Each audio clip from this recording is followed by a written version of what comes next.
Hey everybody, it's Reba Haas from Team Reba and Remax Metro East Side and the show Open House with Team Reba. And coming to you from my back deck, patio, porch, whatever you want to call it. Figured we'd do something a little more informal, and it's such a gorgeous day outside. Why not enjoy it, right? But here's the thing, you know, just like we're always bringing timely real estate news to you guys, today's topic is going to be a little bit different. Even though we will talk a little bit about what's going on in the marketplace, as you know, we're also changing this up a little bit. So it's me on Tuesdays, and then on Fridays, I'll be doing this with my co-host of the radio and podcast show, Eric Osnes, on Fridays at 1-ish. I'm a little, not discombobulated, I'm a little bit different in my demeanor today, partly because of a question that came up from one of my clients today. And it's something that we're going to be taking a close look at what it eventually will do in terms of impacting us in the marketplace here locally. Don't know how many of you were aware of the executive order given yesterday, hey Jonathan, by President Trump regarding visas, immigration work visas. I have people asking me questions about what it means to our local market, because we do have a strong tech environment here, and you know, and whether or not it's going to impact what's going on with prices and demand for property. Many of you may know that about 1 in 4 tech workers is someone who has come from another country. And so that then also means that that's a significant number of people here in our local community, spread out among, hey Jonathan, spread out among, you know, the multiple counties that are here. And of course the major tech centers being primarily in, you know, Bellevue and Seattle, Redmond, you know, that type of thing, Kirkland, of course. And then of course even Boeing still has people, you know, from outside of the area, right? So while it will have an impact to a degree, we still are seeing like large numbers of volume of buyer activities. And I will tell you, they're not necessarily in the price points that we always see the typical tech worker in. I can tell you just anecdotally, most of the tech workers that I work with, because of the income range, most of the time we're looking at 500, 750 to 1.5 million is kind of like a typical first-time buyer price point range. Typically more so on the 650 to 1.2 million is probably the one that we see kind of the, I hate to say sweet spot, because that's still a pretty big broad range of price points.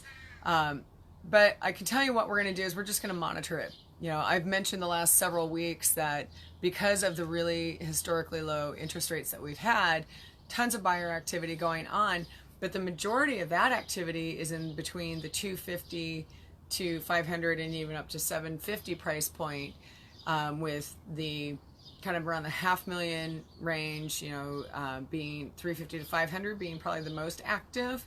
And then the next most active is up to the 750 mark. And then just below that is the 250, to 350 range. So there's a lot of activity that's not even necessarily being driven by tech. So I think we're not going to really see the impact of this immediately. We also have several quarters that this is impacting. You know, right now that executive order is impacting through the end of 2020 unless some other adjustments are made. I mean, he just made the announcement yesterday. However, I'm very curious, for those of you who will watch this video, what's the commentary in your office? Are you with one of the firms that has a lot of folks with H-1B visas or the L1s? Because, you know, like with the L1 is for transfer. So like I've worked with customers that have come from Amazon in Shanghai, and they've worked, you know, for Amazon maybe for 1.5 years, 2 years, and then they get transitioned over here because they're taking a position that, you know, the headquarters is, you know, kind of running everything around that. Then of course, you know, we have plenty of people who are working at, you know, Uber and Expedia and Amazon and, you know, you name it, that have come specifically for a job, I know some of the things I was reading online with the Washington Post, some of the reporting happening there was saying that, probably a good 75% of those visas in the tech sector tend to be hitting India in specific. But, again, it's kind of a big open-ended question right now. We're not the only market in the United States that's impacted by tech workers. Obviously, Silicon Valley is going to be another big one. Southern California will be another area. Areas like Boston and some of the other big centers of the East Coast. And then, of course, even Austin in Texas. So, I'm curious to hear what you guys have as conversations. I've been talking to some of my other friends who work in kind of higher level positions at tech companies. And we know that there was an amicus brief from a few years ago that many of the tech companies all signed on to, basically saying that they thought it was bad policy, and that it would greatly inhibit their organizations. I know this is being touted as hey, let's save American jobs, during this pandemic period. And frankly, those weren't the jobs that were the problem. So it's kind of an interesting set of commentaries that are going on right now and ways of positioning that I think, frankly, are a little on the BS side of things. But that's just my own personal thoughts. So I'd be curious to know what you guys think. So feel free in the comments down below to have that on there and tell me what your thoughts are, or what you're hearing from your companies, or what your company is actually even doing about it, or are you impacted by it? Because that bit of information will help inform us on how we can respond to our clients. Because right now, I don't see it necessarily being the biggest impact. It may impact some of our higher price point properties as they come on market. But again, it's only a certain subsegment of the market. So we'll see. The jumbo loan market was hit for a little while because of interest rates, and then interest rates came below 4% again. So anything that's above kind of a 750 plus price point, we'll see. We'll just see.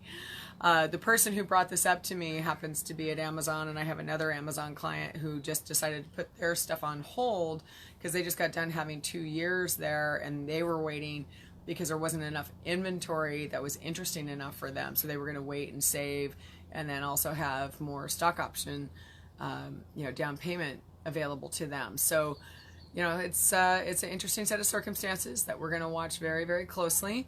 But like I said, I would love to get your insight and input to what's going on in your part of the world and the firms that you work for. And if there's any questions you have for me around the market, let me know. Just to kind of underscore what I was just discussing about the activity here. Many of you know that we have had done on some of these prior videos, when I have Eric on, we have to actually use Zoom in a webinar version for that, and that allows for me to screen share, but me just doing a regular Facebook Live doesn't allow that at the moment. But what I was going to point out, actually I can do this for you guys. I'm going to show my screen this way. So the thing that we care about the most here is looking at that market watch data. So you can see we're still at sub 2,000 listings for the past week, while we have nearly 4,000 pendings. And you can see also our listings sold have picked up in terms of the pace because they were sub 2,000 over the last few weeks as we had things happening with COVID and it impacting the market. So what I just want to point out is that we are continuing to see strong buyer activity, that being close to 4,000 units per week. That's been running for about a week and a half right now, and we do not anticipate it necessarily going down very far as long as we don't have any other major disruptions, right? So right now, interest rates are still looking really good. I'm going to be recording the show with Eric this afternoon, so we'll be talking about the rates again, and like I said, and that'll come out on Saturday, but on Friday we'll also do a recap of what's happening. I will say, great reminder, I had a great conversation this last weekend with a good friend of mine talking about where the rates are at. If you haven't looked at your mortgage, or if, let's say you have a mortgage plus a line of credit on your home and you want to try and save some money, please go take a look at that, because this friend of mine I don't know when he pulled this mortgage out. I haven't looked his house up specifically, but I did connect him to Eric just yesterday. And I can tell you, his house was listed, has an interest rate of 4.9 or so. He wasn't exactly sure, but he knew it was high fours. And he has a line of credit at 5%.